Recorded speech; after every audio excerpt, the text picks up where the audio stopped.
So, should we bring in the closer? I think it'd be a good time for that. All right. Hello, everybody. Welcome to the Free Baseball Podcast presented by the Athletes Hub. Episode number 81. My name is Davis Bird. Beanie Man over there is Jake Crumpler. What's going on, Jake?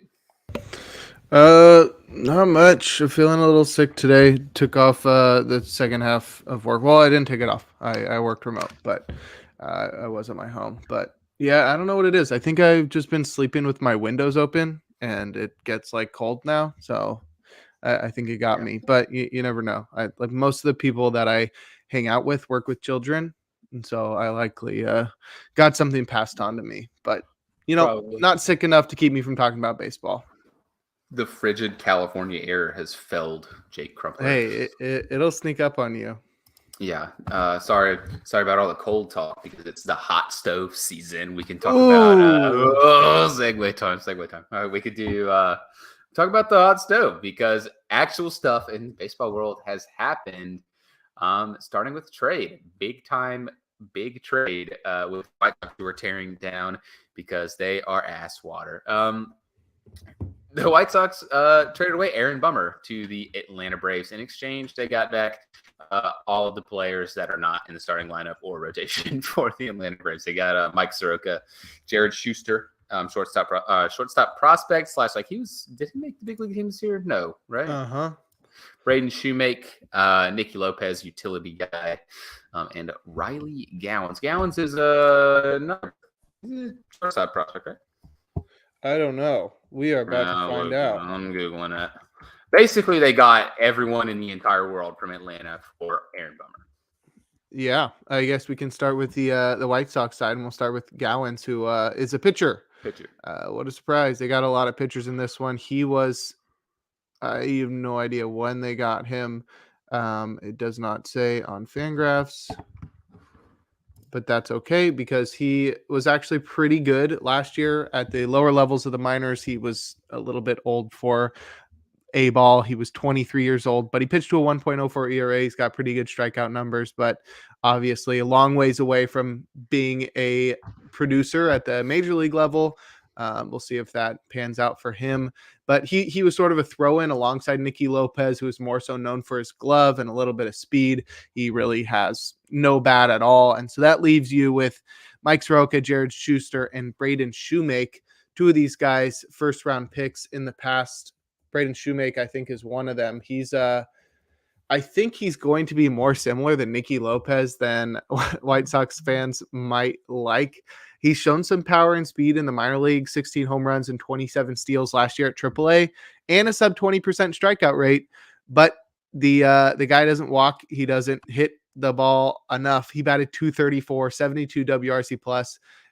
Like you said, he did get called up last year to make his debut. He made just 4 plate appearances, played in just 2 games, but he's a guy that clearly has some power and speed and does not make enough contact to really lean into that enough. And I think he's a pretty solid fielder, probably could stick at shortstop, but he seems more like a bench utility guy that maybe gets more play, like a Nick Ahmed, if he is able to make a little more contact and continue to play really good defense. But I think what makes this deal the most shocking is that they got Mike Soroka. Jared Schuster by himself is also pretty good. 25th overall pick in 2020, did not live up to the hype this past year and has really not lived up to the hype in the past as a starter in general.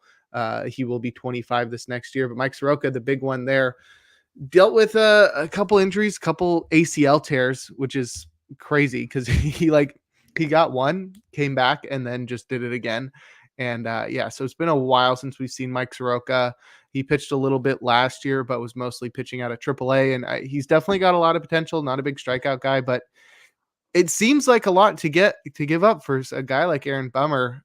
But it's clear that the Braves were just trying to clear 40-man roster space to make a bunch of moves once the hot stove got hot. How do you feel about the White Sox side of the deal here?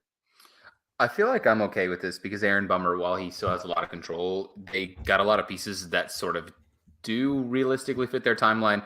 Mike Soroka, honestly, like he's got to be top of the pile in terms of reclamation projects at this point because he was so good the last time he was actually able to pitch, and he's been so unlucky with injury.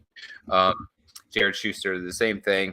Big reclamation project for a team that can afford to take on guys like this, and they get some guys that are in the middle. Braden Shoemake, Nicky Lopez, and then Riley Gowans, who, like you said, had been tearing it up at the lower levels of the minors. And I really like this because I think the Braves also accomplished their goal. I think they had 2 goals in mind. One, you said they're clearing their 40-man space. They were clearing 40-man roster spots because a lot of these guys, let's just be honest, they don't really fit the roster. They just don't really fit their timeline right now. And we'll see this with a couple more trades later.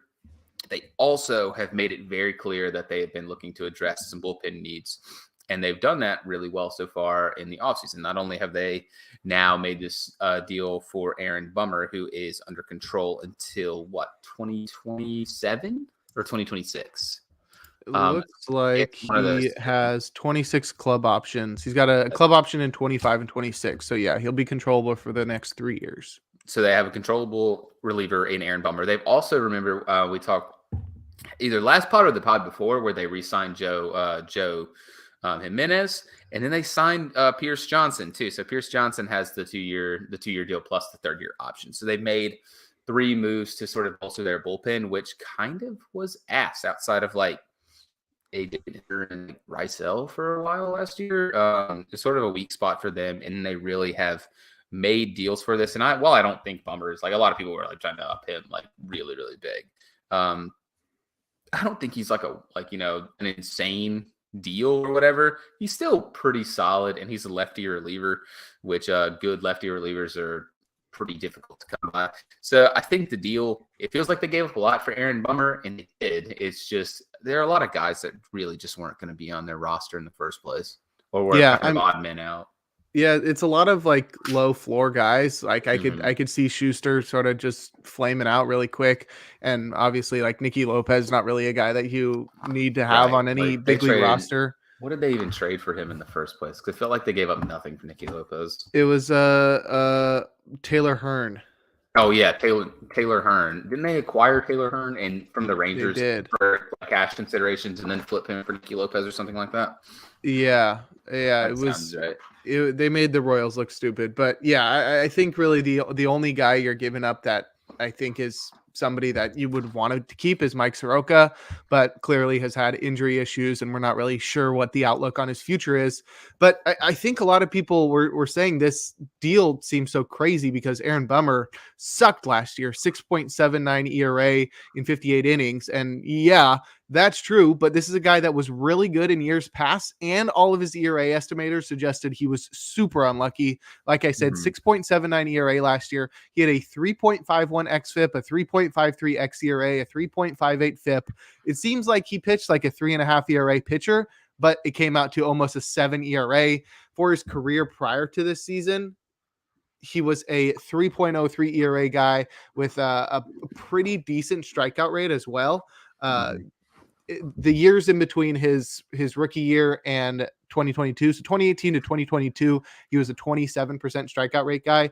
That's pretty dang good. And like you said, hard throwing lefties are always something that teams are looking for. And even if he just goes back down to earth and is like a 3-5 guy, and the Braves don't really capitalize and make him a lot, like they don't pull like a raise and make him something crazy, I still think this is a pretty solid deal for them, because you sort of have to think of it as more of like Mike Soroka for Aaron Bummer. And I think that's something I would do, because the rest of the guys are, like we said, depth guys that could flame out pretty quickly.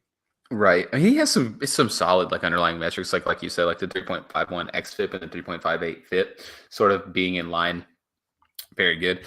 Also, I think last year he had like a 33.6 call strikes plus whiff percentage on average, like, which is pretty solid. And then he's got almost a 60% ground ball percent for his career. Like he's good. Like it just depends on if last year, like, maybe he sucked a little bit. Let's be honest. Like he was a little unlucky, but more also than a little. Well, yeah, he sucked a whole lot. I'm trying to be nice. That guy's a bummer. So I don't know. I think it's fine. Terrible. That was terrible. You thought you could just talk around that. That was awful. It was, Jake. I said it was. I think it's fine because it's very clear that Alex Anthopoulos is just trying to load up their bullpen, and we can talk about that more a little bit later. So I mean, I think the deal, like you said, being mainly Mike Soroka for Aaron Bummer makes a lot more sense. The next two deals, we'll just stick on the Braves trade train, and it's them trading Nick Anderson to the Royals in exchange for everyone's favorite baseball player, cash considerations. Yes, love me some cash considerations. Nick Anderson, not so much. He's been a good pitcher when he's been available. Guy that's dealt with plenty of injuries. 2019 had a pretty huge breakout, carried it over into 2020, then got injured and really didn't pitch a lot the rest of that year or in 2021. Pitched well in 2023 before getting injured again. 3.06 ERA this past year. Definitely a guy that like you can keep around. He's definitely going to help out your team. He has gotten in some arguments on Twitter with fantasy baseball guys that I am friends with, mostly surrounding like gay pride and stuff, which not super cool. Anyway, besides the personal factors, I think he's a good pitcher. And if he's able to stay healthy, I think he's got a pretty high ceiling. He is somehow going to be 33 already, which is crazy because I feel like he just debuted, but he did miss all of 2022. He just has not pitched a lot in his career and has dealt with a lot of injuries. So sort of a high upside guy for the Royals that they can look to deal him at the deadline. Same with what they did with Aroldis Chapman this past year. And it seems like all that's going to be for them. And obviously on the Brave side opens up more space on the 40-man roster and in the payroll. Yeah, it's not the worst deal for them because the Royals is really bad. So getting a flyer guy like this that can sort of hopefully be like maybe a three guy, probably at best, maybe like if he actually throws, can get a lot of burn in that bullpen. That's what they're hoping, at least. They didn't really give up much, and we can talk about this next one that also sort of goes along with the same thing, and this is the Braves trading former 20-game winner, Kyle Wright, to the Royals in exchange for Jackson Kowar. I feel like this is a little bit bigger trade or bigger deal than the Nick Anderson one, for sure. Yeah, I definitely, because at least you got two players switching sides rather than a player and some money. But I mean, Kowar's a recently big pick. He was I think he was picked 33rd overall in 2018. So he was definitely, highly regarded coming out of college. And Kyle Wright similarly picked 5th overall back in 2017. And he was a 20-game winner as recently as 2022, going 21-5 with a 3.19 ERA. We all knew that wasn't sustainable. But we didn't know that he would really suck in 2023 and really miss most of the season with injury. He only tossed 31 innings. And then I think he's set to miss a lot of this next season as well with a shoulder surgery.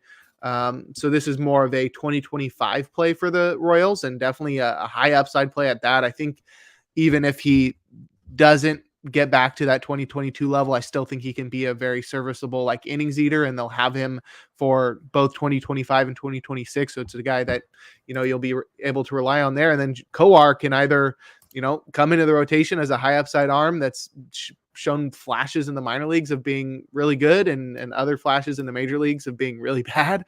And if that doesn't work out, then he can go to the bullpen and probably be pretty good there.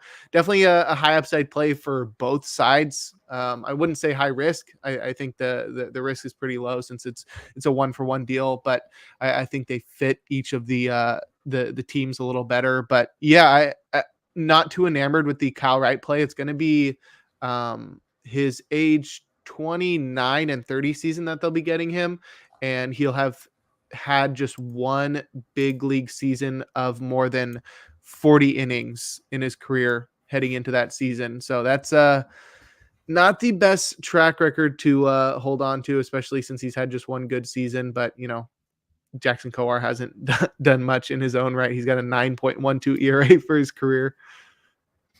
Yeah, I'm trying to figure out where he was even at in like the top like in terms of the top prospects for the Royals? I mean, he's pitched in the majors the past 3 seasons. Oh, right. Oh, whatever. That's probably why. That's probably why. Super forgettable kind of guy. He was like as high as 7 in 2021 on the team ranks. Yeah, I mean he was a first round pick, so like he's clearly got some potential. His changeup's really good.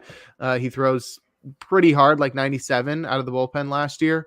So he's definitely got the stuff. I think he just like really struggles with walks. Like he was walking like 14% of batters last year, which is not going to cut it. So if they can put him in the bullpen and have him just like throw pitches down the middle, I think he might be able to figure something out. But like I said, they're not going to be relying on him, and it's more of a high upside thing. Yeah, we'll see what happens with that.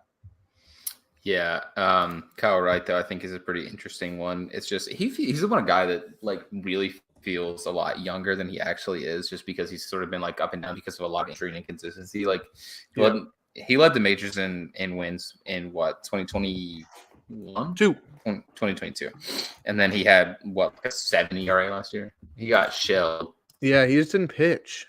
Yeah, he has a torn capsule in his shoulder. So likely not gonna capsules get torn. Yeah, me too, man. Not a big capsule tearing kind of fan.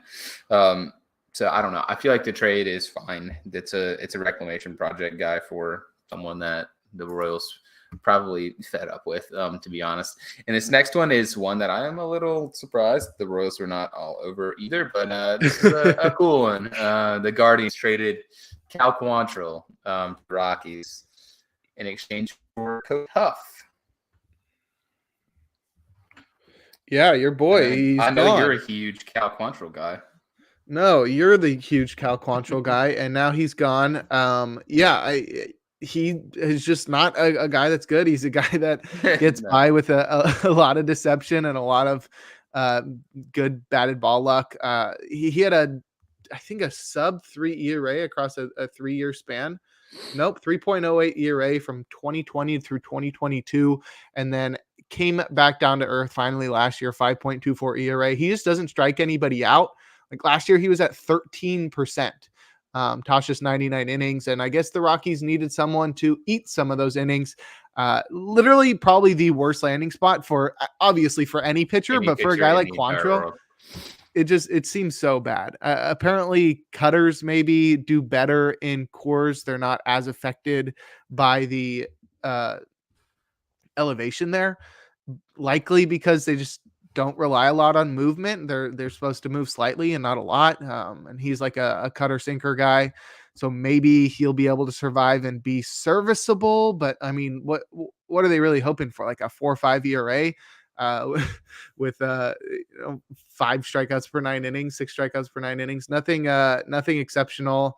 And the Guardians sort of made out with at least one start or one prospect in Cody Huff, who was a 7th round pick in 2022. He's a catcher at A-ball last year. He hit 5 home runs and batted .262.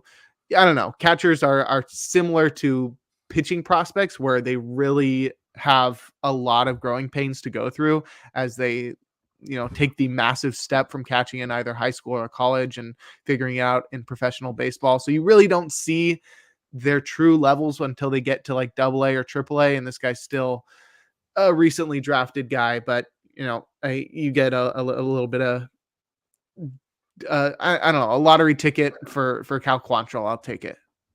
Yeah. I don't know. The last guy they got from Cleveland ended up pretty good. So, what about the other way around? Nolan Jones.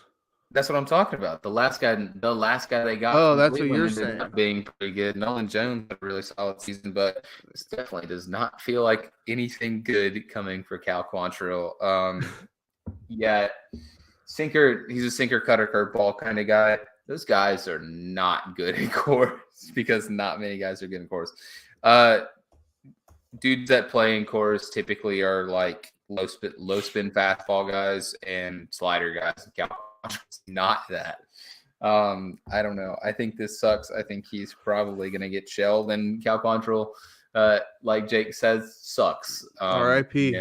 Yeah, he already just isn't that good and ended up kind of riding Babbitt luck. He's like Cal Quantrill with the Guardians fits like the football analogy that I like to make about specific players. Like, this guy is good, but he sucks. You just can't really explain it. Like, he's like the inverse. He sucks, but he's good. Like, at the same time, everyone knows he sucks, but it's just like, all right, last year was the first year he really did suck. Like, yes.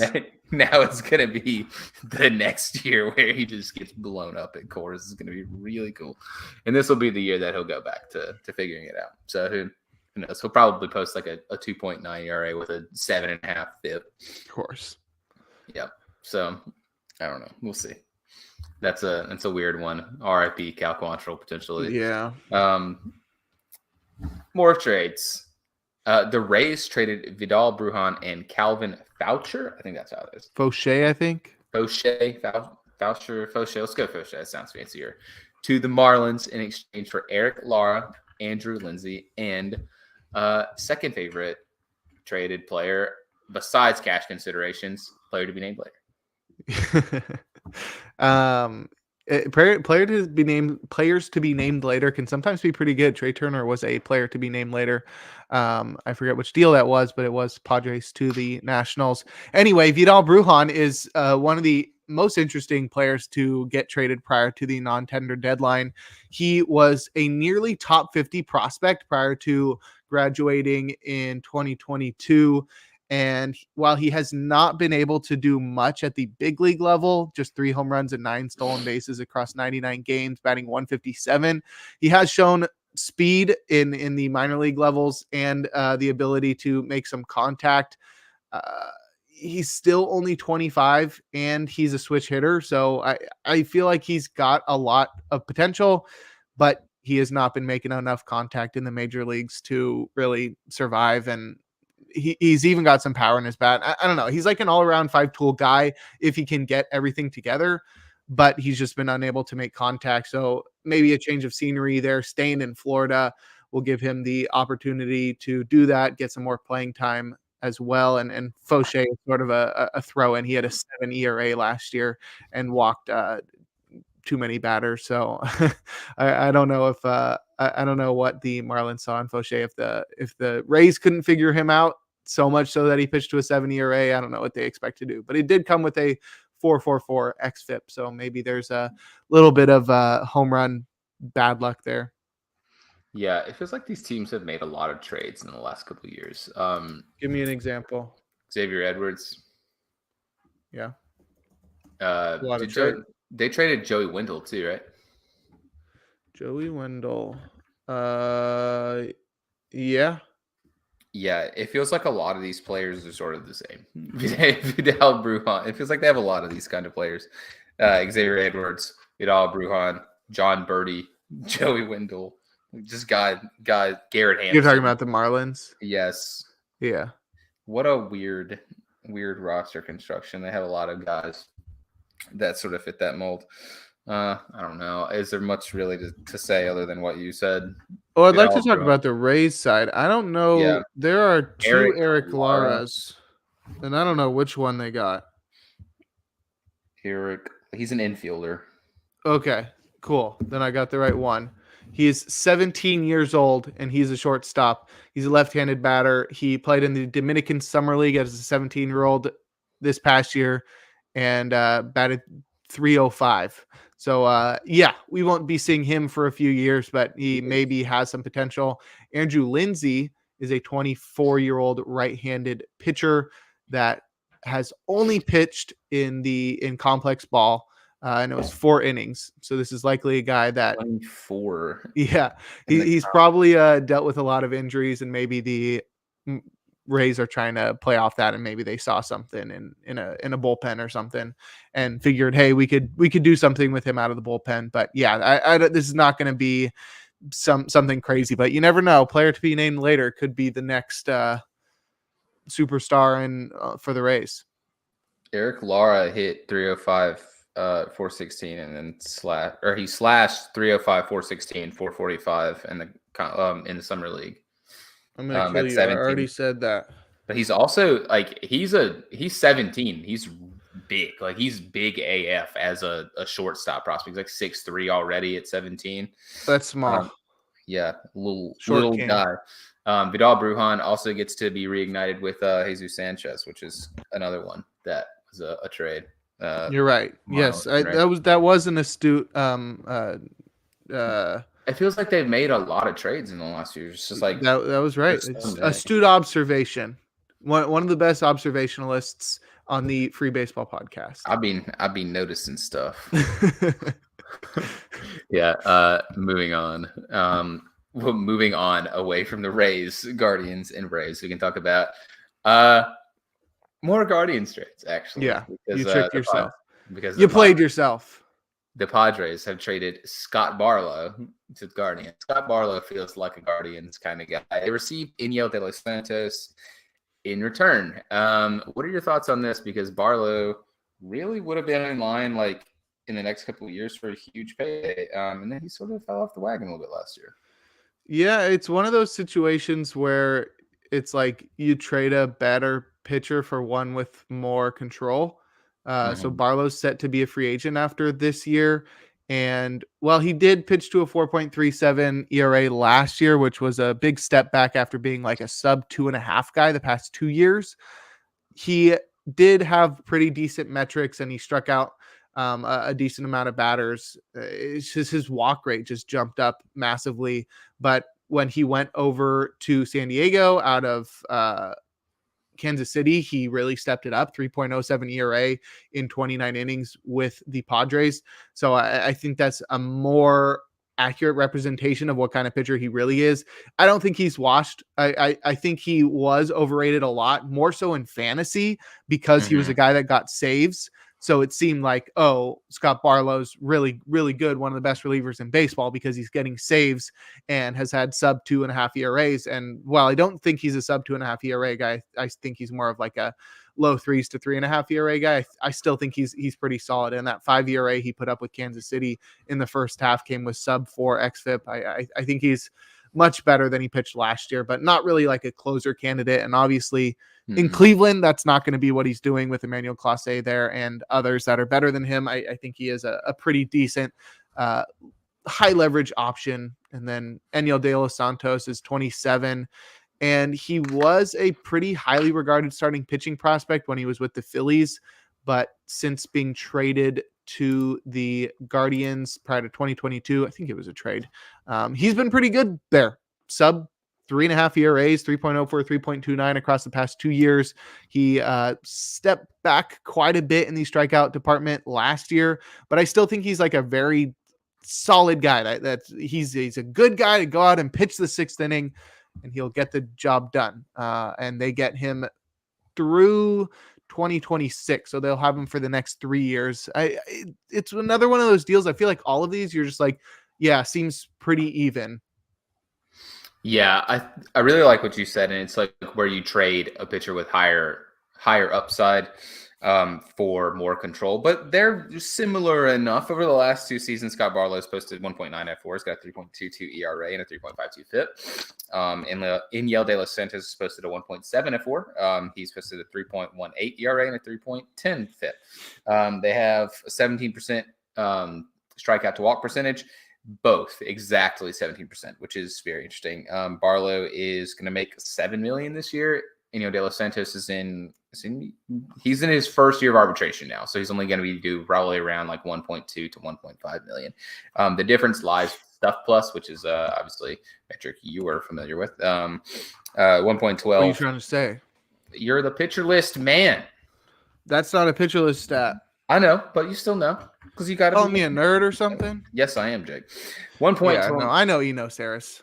Yeah, 112 Stuff Plus for Scott Barlow, 93 Stuff Plus for Iñigo De Los Santos, and I like the upside move. One, you get a guy that probably fits around the 6th to 7th inning, like you said, for the Padres with De Los Santos, and then Barlow. I feel like this sort of fits the mold that would honestly be very Cleveland of the Guardians. I think this sort of fits like maybe what the Diamondbacks sort of set the precedent on, where it's like, all right, we've got these 2 guys back into the bullpen. Karinchak and Emmanuel Clase. And now you have Scott Barlow. Maybe the upside at the back of this bullpen is once you can turn it over 7, 8, 9, the game is over. I feel like is the plan. But I think this is a very fair trade. Barlow, he's a guy. He's also in the same division. So I feel like a lot of trades and I feel like a lot of free agent moves. I still have that theory. Getting guys in divisions that they're familiar with. A lot of the time, free agents do the same thing. It's like, look. They'll stay in the NL East. If they started with like the Marlins, they'll fish for an NL East move first. And I think this sort of works where it's like, all right, let's get this guy back to where he was successful. Obviously with the Royals for a long time and now with Cleveland. So that can play into that too. It's a decent trade. My only problem is he looks way too much like Mike Clevinger. And I don't really want to deal with that again if I'm Cleveland, but that's different story. Solid trade though, all around. Yeah, that's a White Sox problem. Definitely. And then the last fun thing we can talk about, no hot stove stuff. The rest of the podcast is not fun. All business. Yeah, all business. We can talk about the new Diamondbacks jerseys first. Last fun thing. They suck. I hate them. All of them? There's play the "What if it was purple" clip. Yeah, I wish I had that. I don't know. I don't particularly like the piping. I think it just looks weird. It doesn't look like a Diamondbacks jersey. It's like I don't know what year that was when they first introduced the teal, but it's like that all over again, but not as crazy. That was really cool when they first did that because I think the late 2000s Diamondbacks jerseys were not good, just like the red ones and the white ones, just the plain ones. I don't think those were that good.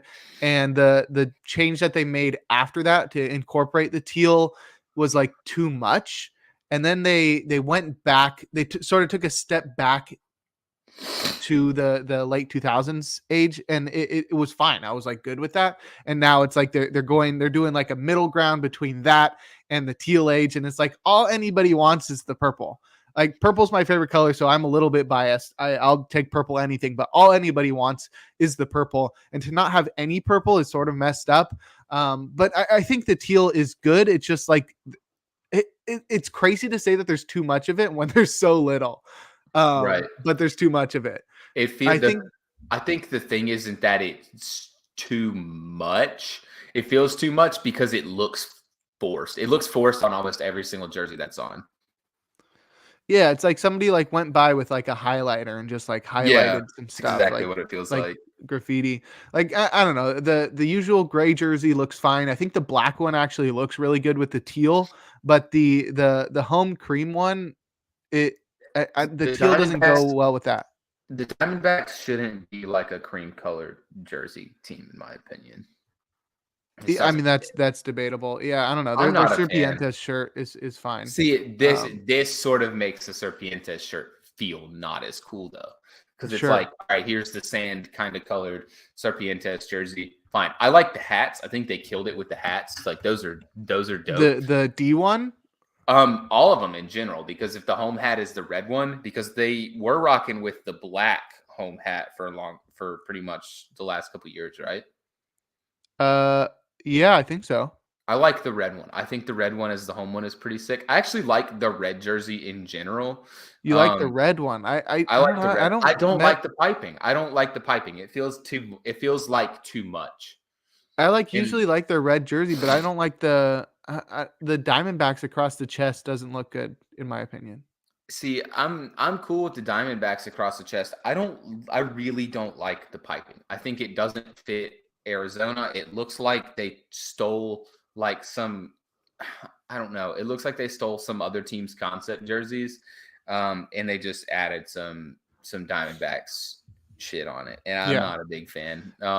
So instead of teal, let's get purple incorporated. Purple and red likely doesn't go together, but I think it would have been more well received if they did purple. But I think the biggest problem for me is usually you see design changes, jersey changes, like rebrandings from teams when they're in like a slump, right? It's supposed to be like a Right. superficial thing that takes you out of a slump, right? It's like you're not doing any personnel changes, but it's like we changed the jerseys. Maybe this will like break our curse, like the Guardians sort of. They had other reasons to do that, but like just like as a recent example. But like some teams will make minor changes like that. The Twins just did that and broke their The Rangers as well. just did that, and they made the D-backs just made the freaking World Series, and now they're trying to change their jerseys. I'm just like, that's gonna like offset everything that you just did good. That's like a super. I was gonna say big brain. That's a small brain thing to say, but it is it's like a ritualistic thing for me. I'm just like, don't change things up if things are going well. Like you don't see the Yankees changing their jerseys and they're good every single year. It just seems weird. That's like, obviously they plan this prior, like they've probably been planning this for the past year or even two, but to like make it to the World Series and be like, we're going to change how we look seems wrong. It's like you finally got a girlfriend and because of like the facial hair you had, and then you had a cool mustache, you got a girlfriend, and then you shave your mustache. It's like, bro, I wouldn't be messing around like that. You're not married quite yet. Right. That's a really good comparison. Not only should they bring the purple back, they should very specifically bring the sleeveless jersey with the purple back, because that's one of the coolest baseball jerseys just ever. With the pinstripes too. I'm just surprised there's none. There's like zero purple. It felt like, I like the red one. I know you don't. It felt like okay, we could have maybe trashed that one for like a cool purple one. Like, I mean, obviously they'll do like the throwback purple ones, but but it's not. I wish you could see it more regularly. It should be a regular alternative, because like, all right, you're making the new jerseys. But you said, okay, they're making them. Typically, you're making new jerseys, one, because you want a different look and you want to sell jerseys. Like, you would sell the most jerseys ever, like, if you just make the damn purple one. Give us the damn purple one. Like, just, it's stupid. I just don't know why they would do that. I do really like the hats, though. I will say, I especially really like the D. That's buy one. I might. I like the red one. You won't do it. No balls. Not. That's probably true. I wouldn't. But still, he on that teacher salary. That's true. I'm on that. I just don't wear hats kind of game. You know what I'm saying? I only wear them when I'm working. Actually, I've been starting to wear hats more because I'm growing my hair out. But bro's in the awkward stage with the long hair. Been there, done that. Also, been there, done that. We can talk about the manager of the year, because a couple of these guys have not been there and done that, because we have a couple first-time winners. Manager of the year for the AL, Brandon Hyde. Who did you choose when we were predicting? Brandon Hyde. Damn, and then who'd you choose in the NL? Not who I chose. I chose Counsell for the NL, so I did not. So we both between the two of us, we got every single thing right. I think the major awards, Rookie of the Year, Cy Young, and MVP were obvious, but one of us got the each of the Manager of the Year awards. You got Brandon Hyde right. This is like the stupidest award, and we'll spend the littlest time on it. I had Bruce Bochy there. I don't know, that team overcame a lot. They didn't win their division, so maybe that's the biggest thing there. But I mean, give it up to Brandon Hyde. The Orioles have really made an incredible rise in production over the past couple of years, going from like the worst team in baseball and then in 2 years being one of the best teams in baseball. So hats off to the Orioles, and nice job on getting that one right. Former Cub Brandon Hyde. Shout out to Brandon Hyde. And then I blew it with Skip Shoemaker, because I made like a homer pick. That's not really a homer pick, because Craig Counsell got nominated for the stuff he did with the Brewers.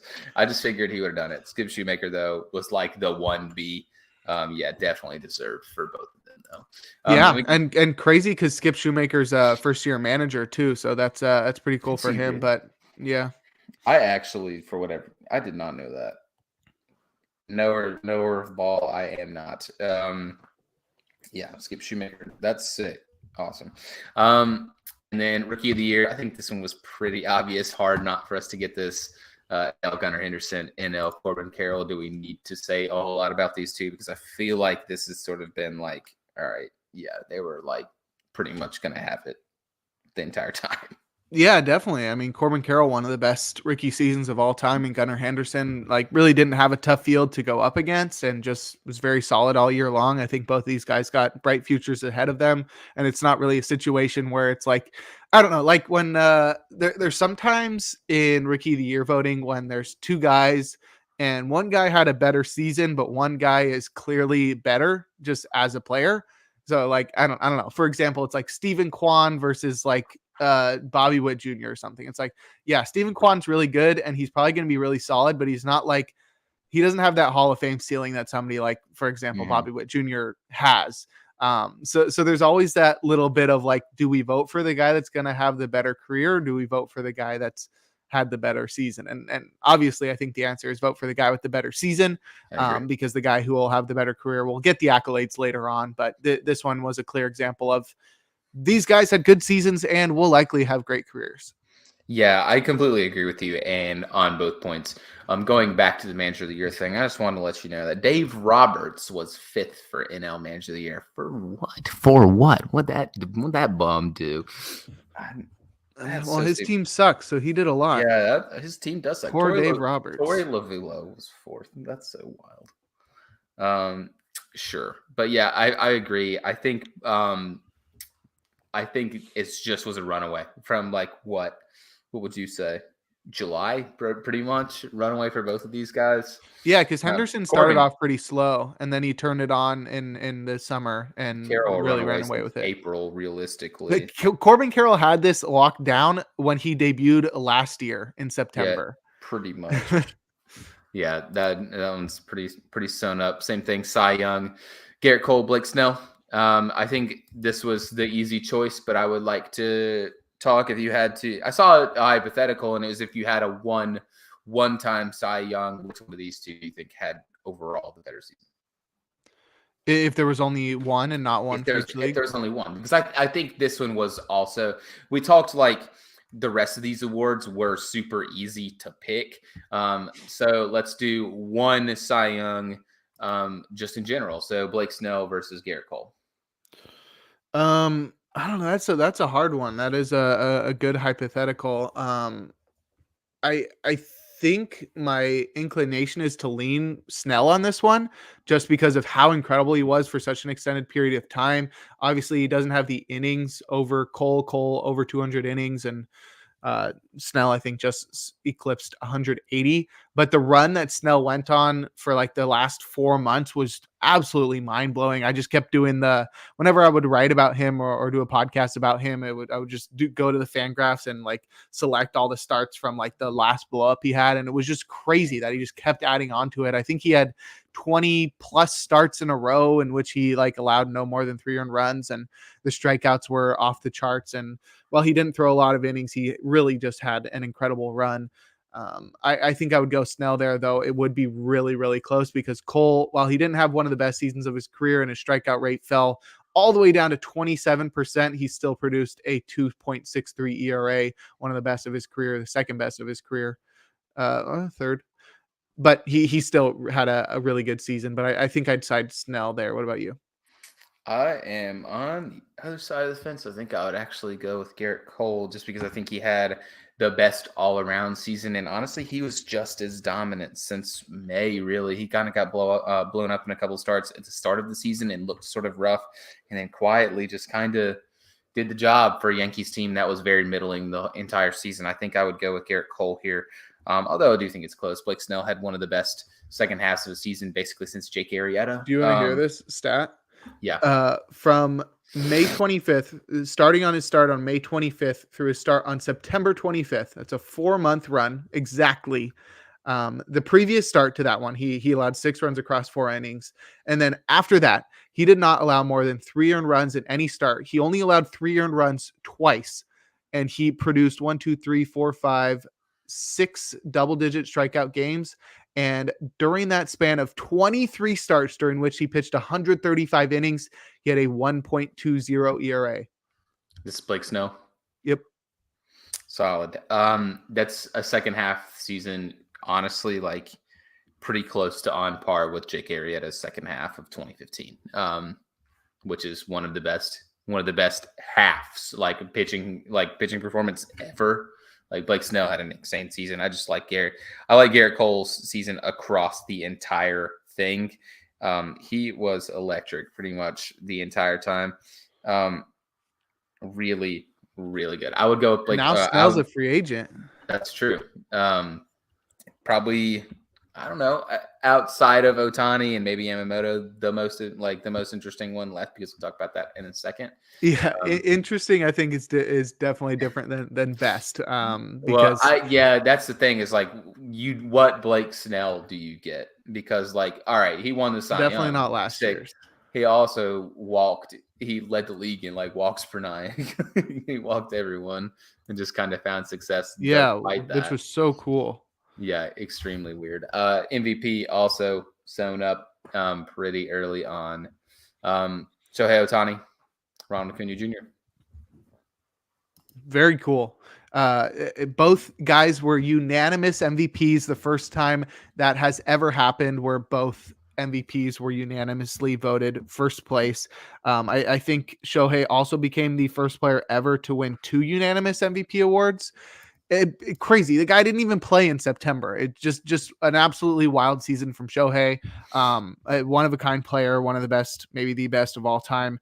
And Ronald Acuna, one of the best power speed seasons ever. And it's not like that's all he did. He was second in the NL in batting average, or second in MLB in batting average, and first in on base percentage, first in runs scored, first in hits. And obviously led the league in stolen bases while hitting 41 home runs. An incredible season from both of them. Very different seasons, but it definitely deserved from both of them. I thought it was super cool that they were unanimous, but it's not even like a question there. I think that was the voters got 100% right. Definitely. So, and we've talked a whole lot about these guys at length in basically every single podcast since like May. So I don't think we really need to go a lot further into talking about both of these guys, and we can go ahead and move into the non-tender deadline and talk about some little non-tender. You want to run down a little? We'll talk about some of them. Yeah. The names I took were from MLB.com's article where they wrote about the 10 most notable non-tender guys.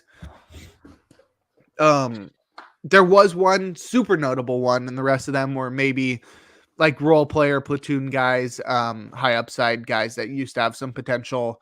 But the biggest one I think we got to talk about and make sure to talk about is Brandon Woodruff, who is set to miss, I think, most or all of 2024, and then will be a free agent after the season. So whoever signs him now will likely go for the multi-year deal unless he somehow gets the 1 year and an option thing.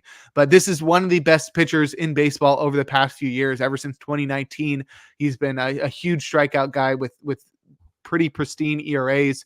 And despite pitching so well, despite facing so many injuries, he's continued to pitch very well. Last year, he missed a lot of time. 2022, he missed a lot of time with Raynaud syndrome.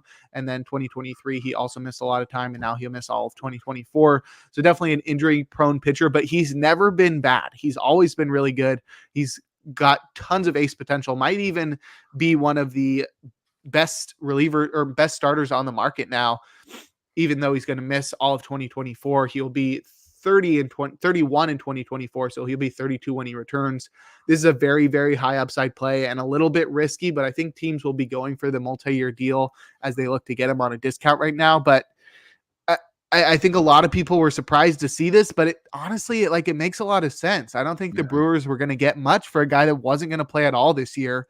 And it's like you just send him to a team to hopefully get an upper hand in signing him going into 2025 or extending him or something. But yeah, they clearly weren't going to hold on to him. They free up $10 million on their payroll. He was likely headed for more than that because that's what he earned last year. Mm-hmm. But yeah, it's pretty crazy that he is now a free agent, and I'm worried and excited to see where he signs. Yeah, this one was probably the most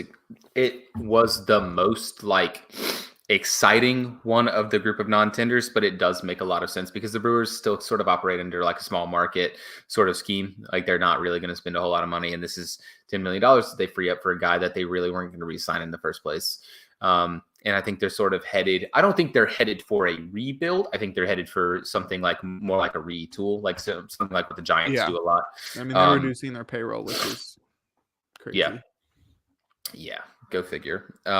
But yeah, I think he was one of the most interesting ones because someone is going to sign him to a multi-year deal, and I feel like it being Brandon Woodruff and a team that can't afford to do this. It feels like one of the big teams is going to do this. It feels like it's probably got like Dodgers, Cubs, maybe even like Phillies or Rangers sort of written all over it. It's just like, all right, we can get this guy, and we are good enough that we can sort of just cope without him for a year, and then he'll come and join next year, and then he'll be really good. Yeah, I think he was a pretty interesting one. I think the next one is pretty intriguing as well because it's another NL Central non-tender, and it's the Reds non-tendering former second overall pick Nick Senzel, who was supposed to be the next new hotness for them and sort of found himself as the odd man out with the new look Big Red Machine. But he really raked against left-handed pitching as sort of like a super utility guy. And I feel like he's an interesting one. Like I said, for Brandon Woodruff, I feel like a team, probably one of the bigger ones, is going to take a punt on him. I feel like he could be pretty solid. What do you think?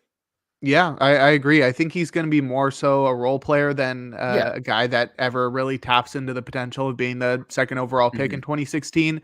He's shown power. He's shown speed. He's shown the ability to play all over the field. Whether he's played the field well is definitely an argument to be made.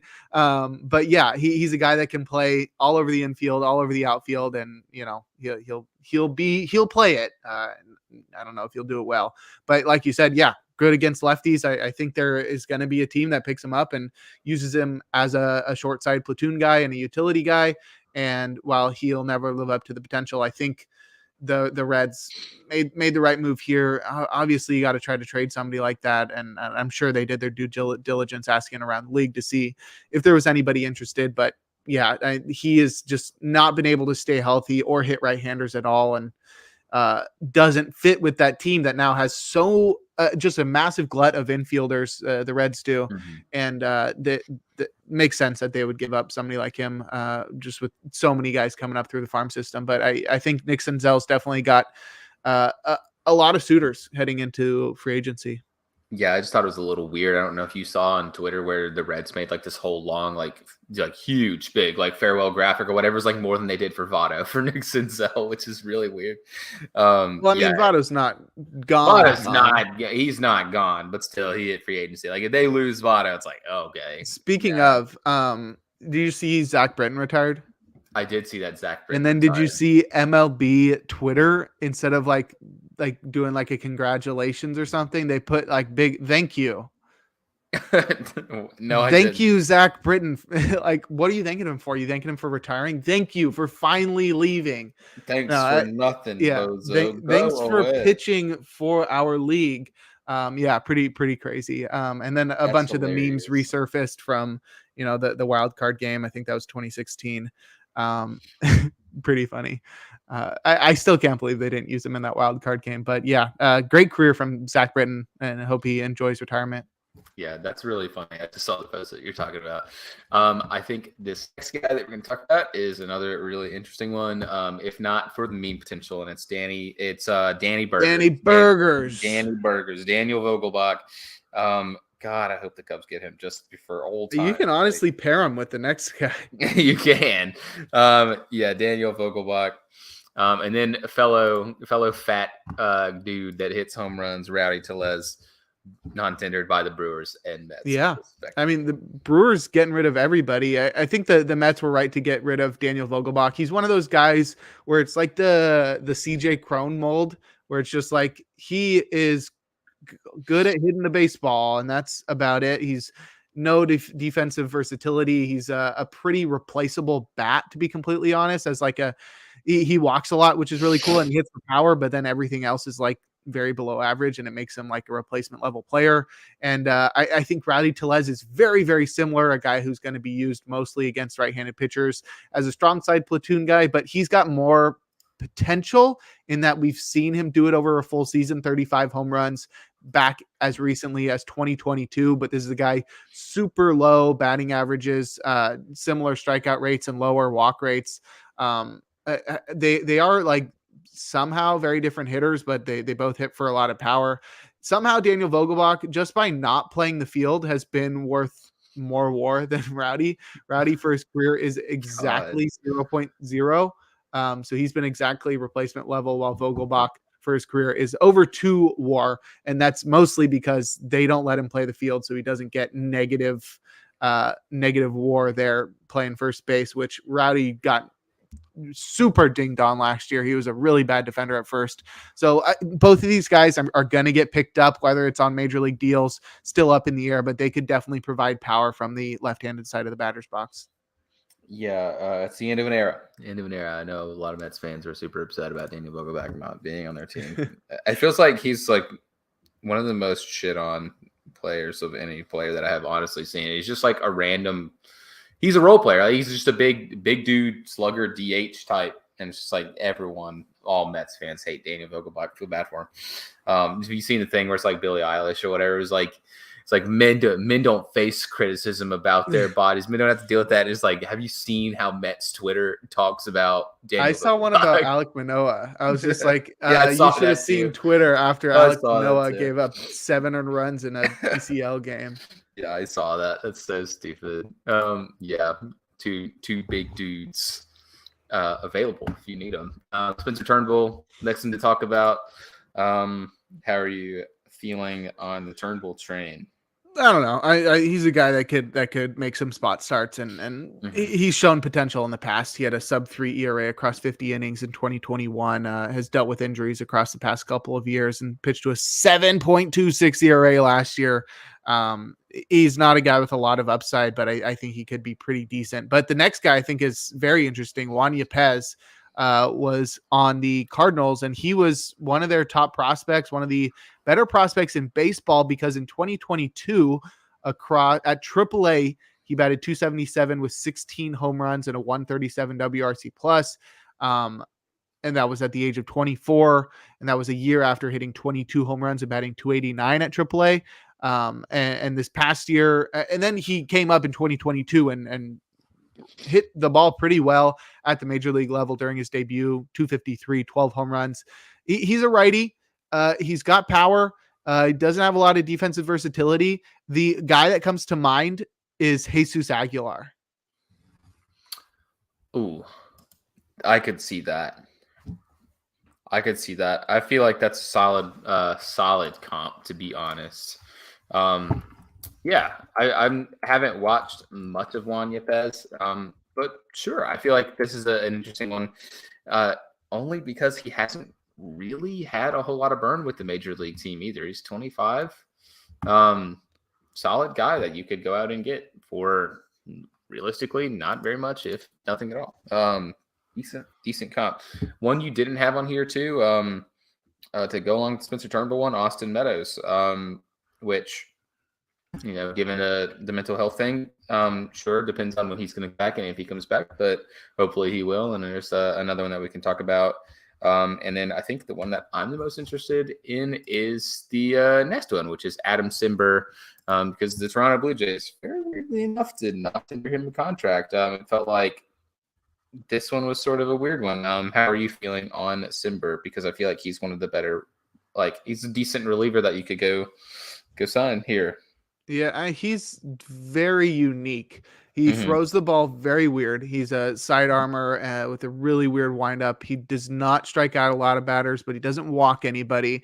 And he found a lot of success in 2021 and 2022, both years in which he had a sub-3 ERA.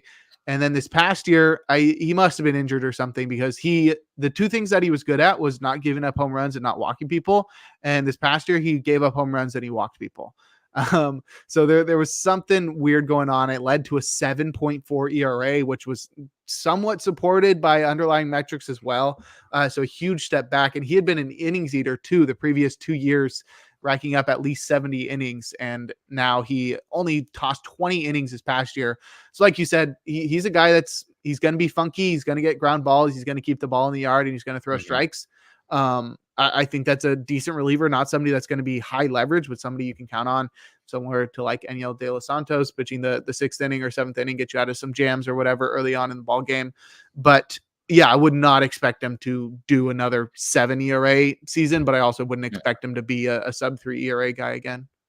No, I think the guy, I think he's more along the lines of what his career match, like what his career numbers realistically look like, which he's a career like 3.5 ERA kind of guy. He'll probably be like a 3 to like mid to high 3s kind of guy, sidearm guy, weird dude, which I feel like a lot of teams are a lot more, not reticent to get guys like this anymore.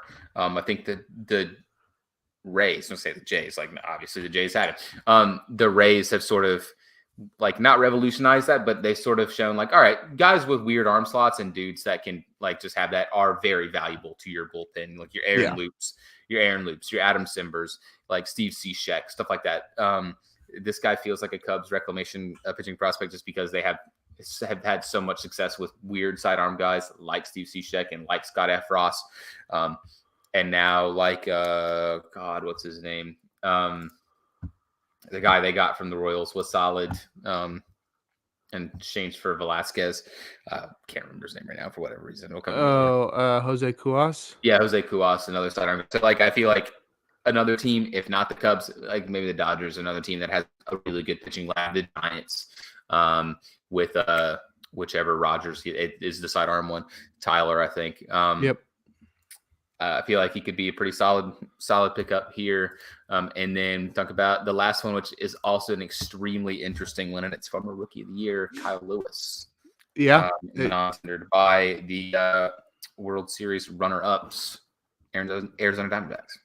Yeah, the biggest thing with him is just health. He's just not been able to stay healthy. He didn't get a lot of opportunities in Arizona. I thought it was weird that they traded for him last year because they have so many outfielders, and he's not really somebody that fit into their picture too often. He only got into 16 games last year. He's still only 28. I still think he's got some potential if he's able to stay healthy or be used in a fashion in which it allows him to sort of take days off and stay healthy, not play the field. I don't know. And like a Byron Buxton sort of fashion in Minnesota where he wasn't good last year, but at least he was playing. Actually, Byron Buxton didn't play last year and he was not good either, which worst of both worlds. But Kyle Lewis, I think definitely has some potential. Like you said, Rookie of the Year in 2020. I don't think he ever really has the big breakout season we've been waiting for. But I think he could be a decent role player somewhere, like a good short side platoon guy that when healthy is able to help out a major league club. At major league club, I think he fits probably extremely well with right about now. Giants. The Seattle Mariners. Oh no. Which would be very interesting. Giants too. That makes a lot of sense. They're really good at platooning guys like that. I think he's a very interesting one too. And that's the notable non-tenders that we can talk about. We can talk about the first free agent deals that have happened so far. We can talk about, I think the big one, and it's the Phillies re-signing Aaron Nola. He signed a deal worth 7 years for 7 years worth $172 million dues. Yeah, how are you feeling about this one? I think this is not surprising at all. Nola just seems like a fan favorite there, and with the environment that you're playing in, not only with the fans, but it seems like they have a pretty tight like friendship. I don't know how to say that. They're good teammates in Philadelphia, city of brotherly love. They got some good brothers over there. The vibes are immaculate in Philadelphia, and he's been a Philly his whole life. I think this is a great place for him to stay. There were reports that he took less money to stay in Philadelphia, and I'll commend him for that. I saw somebody comparing that to Ronald Acuna taking less money. Hey, and then somebody tweeted and just like, yay, fun, another round of intentionally stupid or actually stupid. And I think that person was just actually stupid. But I won't make any assumptions. I don't know them. But yeah, a great signing for the Phillies. I think their rotation was the one spot where they really couldn't afford to take any steps back, because it would just have been like Zach Wheeler and Ranger Suarez and Taijuan Walker, and that's Christopher Sanchez. A decent group, but not one that can really afford losing an ace like Aaron Nola. So getting him and still having other options out on the free agent market is great. I think it's all right for Aaron Nola's fantasy value. If we're talking fantasy, he is a guy that's bitten every other year by poor batted ball luck, and happened last year, and he really took a step back. But I don't know. Were you surprised by how much this was either way, like high or low? Yeah, I honestly thought he was going to get more. They talk about like, oh, he took a discount to play for Philly. You talk about like intentionally stupid versus actually stupid, or something like that. I saw one that was the picture of Rick Ross and Lizzo, and they're both without their shirt on, and it was like Ronald Acuna Jr. was the one. It was like empowering. It was like Aaron Nola empowering, and then Ronald Acuna Jr. was put a damn shirt on or whatever like that. Did you see the picture of Aaron Nola at the press conference where everyone's clowning on him? Bro, he looks like I think he should leave. He does look like that. He needs to keep a hat on. Yeah, I saw one that said he is a perpetual hat guy. I'm gonna pretend like I never saw this picture and move on with my life. Yeah, I thought of him differently. I figured he would get more money. So did I? But he's taking less money to play for Philly. Apparently, Zach Wheeler's done the same thing. Trey Turner even like $300 million. Sure, I guess whatever. Yeah, I feel like it's a decent deal. Still 7 years, 172. I'm bad at math. Yeah, he'll be 37 by the end of his contract. He'll be pretty old, but I think he's the type of pitcher. He doesn't rely a lot on like velocity or like I don't know.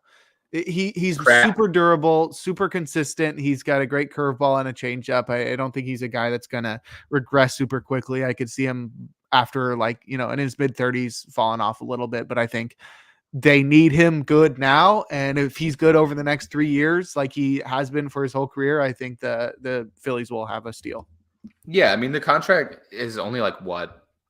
24 and a half AAV. It's not like that's not that bad. No. Not at all.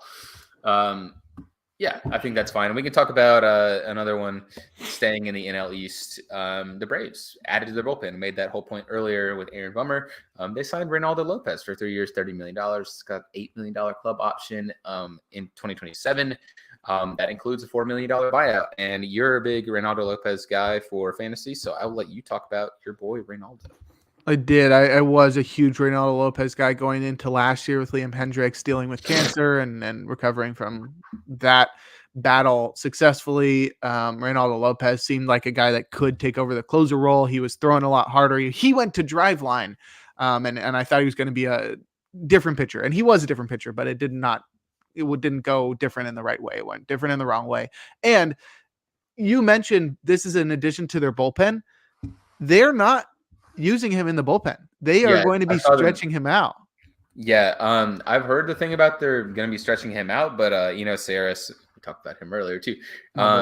He said that he figures they'll actually end up settling him into the bullpen, and he'll probably be a multi-inning guy. Maybe a swing man. I feel like that's probably the best thing for Reynaldo is to all right, you can have a spot start here and there, the Mike Montgomery role.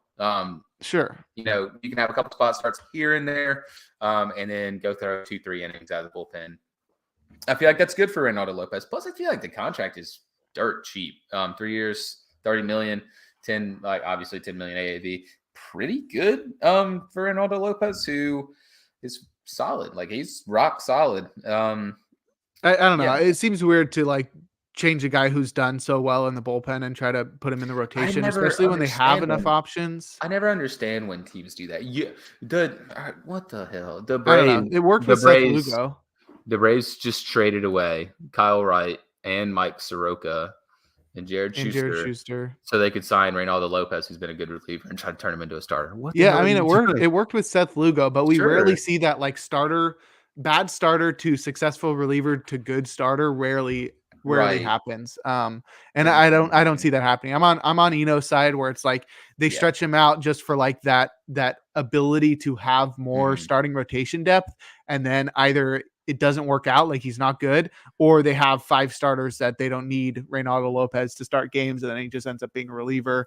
And he probably does like multi-inning stints through the first half, and then the second half he's a 1-inning guy and is in the back end of the bullpen again. But yeah, they'll have him for 3 years. Like you said, could be a 4th year. The deal could go all the way up to $34 million over 4 years. It definitely will be a good signing there. The Braves just they don't stop. Yep, not bad at all. And we can talk about the next one. And it's I feel like this one is connected to the Aaron Nola one in the funniest possible way. And it's the Cardinals signing the corpse of Lance Lynn for 1 year, $10 million. It's got $3 million worth of incentives baked in for 2024, an $11 million club option. Has a $1 million buyout for 2025. Lance Lynn, extremely bad last year.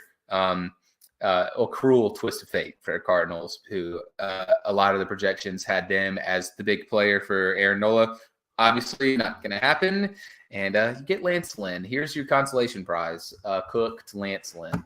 Have fun with that. So happy days for you, huh? Whoa, woo-wee. Lance Lynn also going to have a who's who of who he played with as a Cardinal, because now he'll be playing with Jordan Walker after debuting with like Lance Berkman and Albert Pujols. Yeah. It's crazy that a guy that gave up the most home runs in baseball gets $10 million. Yep. That's crazy. Let me pitch. I could give up the most home runs in baseball and get $10 million. Count me in, man. I'll go out there and throw some BP just like Lance. Yeah. It's just like we know, just like knowing how the Cardinals really work, this is going to be their only big addition, like $10 million or more. And their rotation is going to be Lance Lynn, Miles Mikolas, and I don't know, Adam Wainwright again. Their rotation is not. I think they have Steven Matz still. It's going to be those 3 and then a couple rookies, and it's not going to go well. They really, really need to do more if they want to bounce back. I mean, their offense could use some help. Their bullpen is really not great in the middle innings, but I think the rotation needs the most work. And the fact that they were just like, where's the problem? Oh, our rotation. Let's get the guy that gave up the most home runs. I love Lance Lynn. I think he's a great player. I'm glad he's not on the Dodgers anymore. He's basically on your Dodgers now. But I think he's a cool dude. I love his attitude on the mound and just like as a person. But I think he is nearing the end of his time as like a dominant starter in baseball, like when he was, super great with the Rangers and stuff. But yeah, I do believe that he can bounce back and be solid this next year, but I don't think he's the difference maker in the rotation the Cardinals need. Yeah. Did you see who they signed as their bench coach? Daniel Descalso. Yeah, they're going to go dig up Pete Cosma next. Yeah. That'd be sick. Lance Lynn. Here's some stuff about Lance Lynn. So he had in 2023, he had 6 games where he had 7 or more innings and allowed 3 or less runs. Very good. He had 7 games where he gave up more runs than he had innings. Sick. He had 4 games, 10 plus strikeouts, and he had 7 games where he gave up 3 or more home runs. He got cooked. I don't know. I really think it's not a good signing. I just don't think he's very good. 13 quality starts, but still he's Lance Lynn. I feel like this is not the best signing, but who knows? We can stay in the NL Central since we talked about it. And oh my God, the Cubs have signed a pitcher from the NPB. Yoshinobu Yamamoto? No. Okay, he's a lefty. Okay, so they got Imanaga. No, he's a reliever. Oh, so they got Matsui. No. They got Edwin Escobar, who last pitched in 2016 in the major leagues for the Diamondbacks and was not good. Also, former teammate of podcast favorite Trevor Bauer with the Yokohama DNA Bay Stars. Don't say that. Yeah. He's canceled. Yeah, really. He's fine. He's a lefty reliever. to add some depth to their bullpen. He's a guy. I don't really know anything about him. I just know that funny haha meme I just made. But yeah, I mean he is a guy that throws baseballs. Yeah, he's been pretty successful in Mhm. NPB recently. I mean, the transition from that league to this one can sometimes be pretty good, especially for relievers. I don't know. The I thing don't know. too is It's all anecdotal. the thing too, he is in the more so they have this same sort of ALNL. split. Yeah, it's like ALNL, but it's like the Pacific League and something else. The home run league and the strikeout league. He's in the home run league and he's in the home run park. The DNA Bay Stars are the home run park. They're like the Rockies. Okay. So Hey, he has pitched pretty well. These numbers, and he's posting these numbers with them. He's just not a big solid. strikeout guy. It seems like he's like a pitch to contact lefty ground ball pitcher. I don't have like ground ball numbers actually. No, I don't have ground ball numbers because he's pitching in MPB. But I don't know. This is going to be like a middle bullpen guy. It's a team for him if he's a ground ball pitcher, obviously because they're two Gold Glove middle infielders. Yeah, but yeah, it's a signing. It's just funny because it's like, all right, an NPB pitcher came off the board. Yeah, it's Edwin Escobar. It's not any of the three major ones. We'll get there. We'll get there. Yeah, we'll get there at some point. It's like when you get all your presents on Christmas and like half of them, maybe this is only me, but half of them are Pokemon cards. And then you just like your brother wants to open them all right away. And then you're just like, okay, you open all yours right away and I'll save mine. And then 3 weeks from now, we'll still have Pokemon cards to open. That's what it's like waiting for the big signings to come. You want to get some good signings now to like whet your appetite, get you a little bit excited for what's to come. But then you want to be spread out because when it comes to December and January, when you're starved for content and there's no signings to think of, even like potential signings because everyone's already signed, you're going to be wishing that we waited a little longer for Yoshinobu Yamamoto. But I don't know, that guy's got like 40 more days. So I mean, he has to sign by the 4th. He has to sign by January 4th, I believe, is the deadline for him. So he's signing soon. Yeah, he should. I know that they've been taking some visits or whatever. But there's still the 3 left. Matsui's the reliever one. And then there's Yamamoto and Imanaga. Both of those dominoes have yet to fall, obviously, along with their compatriot Shohei Ohtani. So I'm glad. I do agree. I'm glad that we're getting some of the signings now. We got Nola, we got Lopez. Okay, cool. We had a couple trades to talk about. But it's not all of it right at once. It's like it's cool for baseball because like, all right, the like free agent deadline or like whatever, like the day it starts for like the NFL, everyone signs. It's like literally everyone within like 2 hours of each other.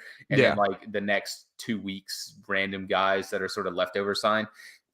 Baseball's drawn out, and that's good because it's not like, all right, all this happened. Now what? I'm bored. Sick though.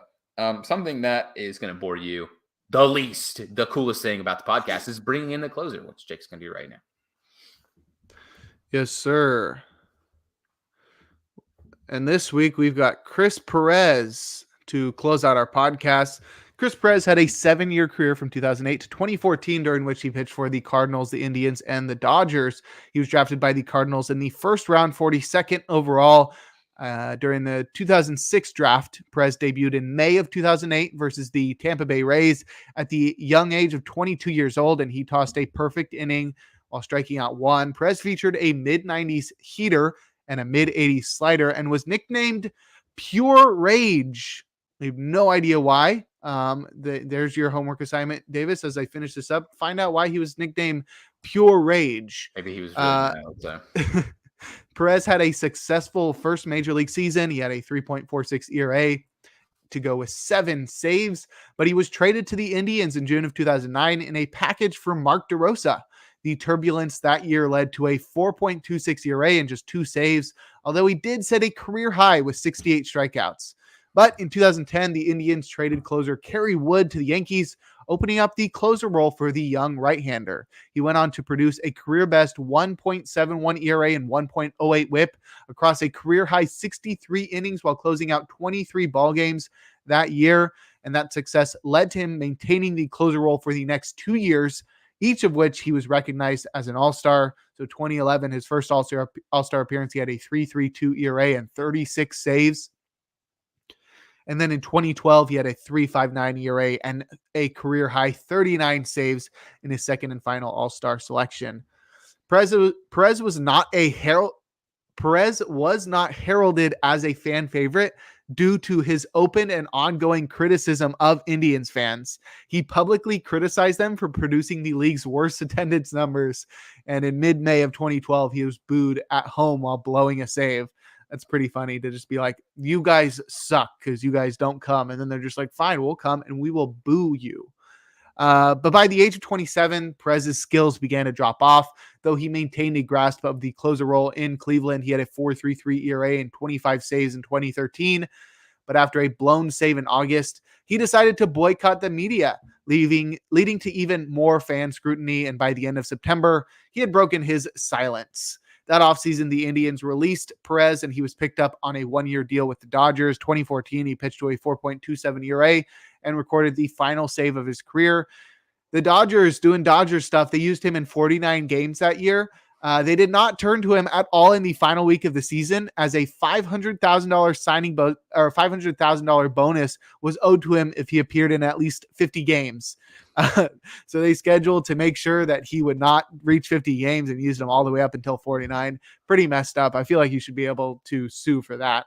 But that would wrap up his career, a career in which he racked up 4.7 Baseball Reference WAR across 379 and a third innings pitched, while striking out 362 batters with a 3.51 ERA, a 1.24 WHIP, and 133 saves, which is tied for 107th on the all-time saves leaderboard.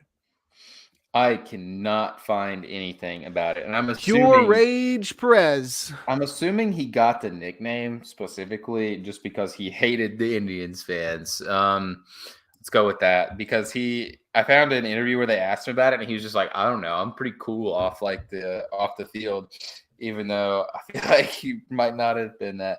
I did see this article, which is very unfortunate, because they also said that he's known as CP. No, don't do that. Not cool. That's like in high school, we had dance production. And they would shorten it to DP, and then girls on the dance team, they would write on the back windows of their car, I heart DP. Nice. That's extremely, extremely unfortunate. Well, it's like, I don't know if they knew, but it's like, if they did know, then that's really funny. If they didn't know, it's also really funny.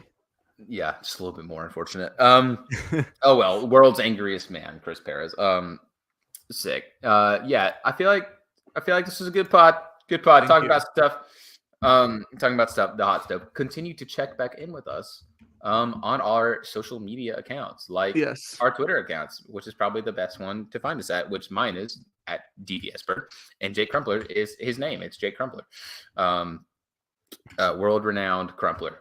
So true. Also, check out theathletesub.org for all articles that we may or may not write at some point in the future, because we're both extremely bad about doing that. I mean, you don't even, I mean, yeah, I wouldn't say we're the only ones not writing articles. No, not for anything. Yeah, check out the Athlete Sub. Content has been a little slow, but still, go back and you got us. Yeah, we're there. Who needs content when you got free baseball every week? Right, free baseball, boys for life. Read all of Jake's stuff though, because Jake actually makes content that is extremely good on the other sites that he writes for. Like, yeah, I'm still working at Baseball HQ. We'll be doing playing time analysis for, free agent signings and trades and stuff for the 4 teams that I cover: the Diamondbacks, the Angels, the Giants, and the A's. And then over at Pitcher List, we're getting a new hosting service. So by the time you're probably watching this over again, because I'm sure you watched the episode live, and then you're just like, dang, the next day you're like, dang, I need to watch this over again. By Wednesday, I think the Pitcher List website will be running at just like crazy speed. It's going to be super lit, and we'll have our content freeze lifted. I should be having an article coming out later this week. We'll have an episode of my reliever podcast coming out on Wednesday as well, called In the Pen. So go check out those as well. They'll all be posted on my Twitter, like David said, at Jake Crumpler. Awesome. And make sure you check back in with us I don't know, whenever we do these. It's sort of interesting, but you have to follow the Athletes Hub on their Twitter as well, at Athletes Hub. Check us out on Facebook, all that stuff. So you can link with us when you want to watch us. It's really sick. Catch us on the YouTube channel, because I think that still gets posted there. I don't know. But yeah, that's it for this time. Check back in with us for all your hot stove stuff and needs. Bye. Peace. See you. Smell.